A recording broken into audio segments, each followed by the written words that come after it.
نیت اور عمل کے حوالے سے ہم نے آج بات شروع کی اور ہم نے احادیث پہ بھی بات کی.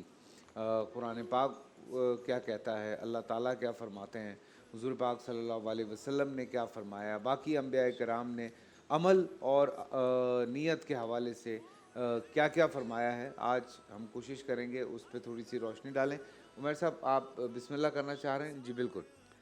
بسم اللہ الرحمن الرحیم. کہتے ہیں کہ actions are govern by your ideas and intentions.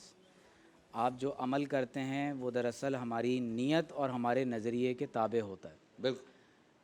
اور ایمان بھی دیکھیے کہ دل کے ارادے کی تصدیق کا ہی نام ہے. واہ. نیت دراصل ارادۃ القلب کو کہا جاتا ہے. ہاں. تو ایمان بھی دل کی تصدیق کا نام ہے, اور زبان تو اس کا اقرار اور اعمال پھر اس کا اظہار کرتے ہیں. مجھے آنے سے قبل ایک حدیث یاد آئی جو نیت اور عمل کے تعلق سے بہت ایک خوبصورت پیغام اپنے اندر رکھتی ہے. میں نے چاہا کہ آپ آج ویسے بھی چاہ رہے تھے کہ فارمیٹ تھوڑا سا چینج کیا جائے, تو ایک مختصر آپ سی لوگ آپس میں ڈسکس کریں. جی ایک مختصر سی حدیث میں آپ کے سامنے بیان کروں. حضرت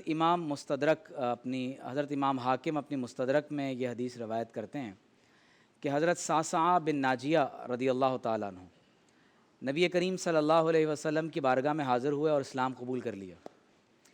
تو ایک دن عرض کرنے لگے کہ یا رسول اللہ صلی اللہ علیہ وسلم, میں نے دور جاہلیت میں جو نیک اعمال کیے ہیں, جو بظاہر اچھے کام مجھ سے اللہ تعالیٰ نے لے لیے, تو کیا اس زمانے کفر میں کیے جانے والے نیک اعمال کی بھی مجھے جزا اور اللہ تعالیٰ کی طرف سے کوئی اجر ملے گا؟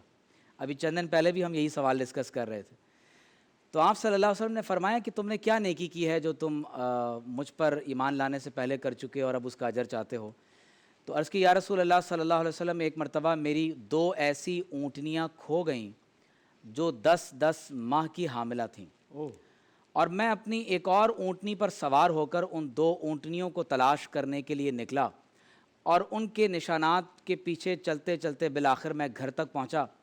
میں نے دروازے پر دستک دی تو معلوم یہ ہوا کہ میری اونٹنیاں چرتے چرتے اس شخص کے علاقے میں آ گئیں, اور یہ دونوں اونٹنیاں اس شخص کے پاس ہیں. تو ابھی میری اس سے گفتگو ہو رہی تھی تو اس شخص کے گھر میں مجھے ایک بچی کے رونے کی آواز آئی. تو میں نے پوچھا کہ کیا ماجرا ہے؟ کہا کہ میری بیوی کے ہاں ابھی ابھی بیٹی کی ولادت ہوئی ہے, اور میں نے اس بیٹی کو زندہ دفن کرنے کا حکم دے دیا ہے. تو یہ صحابی کہتے ہیں کہ یا رسول اللہ صلی اللہ علیہ وسلم, جب میں نے اس شخص سے یہ بات سنی تو میں نے کہا کہ تم اس لڑکی کو زندہ دفن نہ کرو, یہ بیٹی مجھے دے دو. تو کہا مجھے تم عوض میں کیا دو گے؟ یہ باپ نے کہا.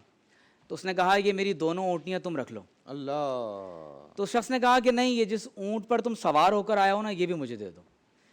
تو یا رسول اللہ صلی اللہ علیہ وسلم, میں نے وہ 2 اونٹنیاں اور یہ اونٹ اس کے حوالے کیا, اور وہ بچی اس سے میں نے زندہ درگور ہونے سے لے لی. اور اس کے بعد پھر میرا مکہ میں یہ معمول بن گیا کہ جہاں کہیں کوئی بیٹی کی ولادت ہوتی تو میں اس شخص سے اونٹ دے کر وہ بیٹی زندہ واپس لے لیا کرتا تھا. تو ایسے میں نے 360 لڑکیوں کی جان بچائی. تو یا رسول اللہ صلی اللہ علیہ وسلم, کیا اللہ تعالیٰ مجھے اس کی جزا دے گا؟ تو حدیث میں آتا ہے کہ آپ صلی اللہ علیہ وسلم یہ سن کر زار و قطار حضور علیہ الصلوۃ والسلام کی مبارک نگاہوں سے آنسو جاری ہو گئے, اور آپ صلی اللہ علیہ وسلم نے فرمایا کہ اللہ نے تمہیں اس نیکی کا اجر یہ دیا ہے کہ تمہیں میری بارگاہ میں پہنچا دیا ہے. اللہ. تو لہٰذا کوئی بھی عمل چاہے وہ غیر مسلم ہی کرتا ہو, اللہ تعالیٰ دنیا میں اس کا اجر اس کو ضرور دے دیتا ہے, چاہے وہ عمر میں برکت کے باعث ہو, کسی مقام پر جان بچانے کے باعث ہو جائے. اور کبھی ایسا ہوتا ہے کہ اللہ تعالیٰ کسی نیکی کی برکت سے انسان کو ایمان کی دولت بھی نصیب کر دیتا ہے. تو اپنے دل کے ارادے کو درست کرنا بہت ضروری ہے, اور وہ شہرۂ آفاق حدیث کہ جس سے محدثین اپنی حدیث کی کتابوں کا آغاز کرتے ہیں کہ حضور علیہ الصلوۃ والسلام نے فرمایا انما الاعمال بالنیات, اعمال کا دار و مدار نیتوں پر ہوتا ہے. اور اسی مفہوم کی ایک اور حدیث انما الاعمال بالخواتیم, اعمال کا دار و مدار اس بات پر ہے کہ وہ ختم کس طرح ہوتے ہیں. اور فرمایا انما لکل امرئ ما نویٰ, ہر شخص کے لیے وہی ہے جس کا اس نے ارادہ کیا اور نیت کی. فمن کانت ہجرتہ لدنیا یصیبہا او امرأۃ ینکحہا فہجرتہ ما ہاجر الیہ.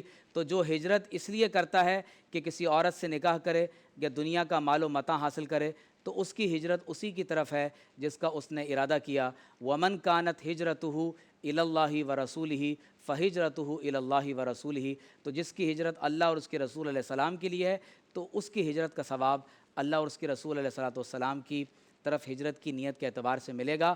یہ مکمل حدیث کا متن ہے، او کما قال علیہ السلام۔ تو اپنی نیتوں کو درست کریں تو انشاءاللہ تعالیٰ کم عمل پر اللہ تعالیٰ اجر زیادہ دے گا، اور جو عمل ہم عادتاً کرتے ہیں صرف نیت کی درستگی کی وجہ سے وہ عادت عبادت بن جائے گی۔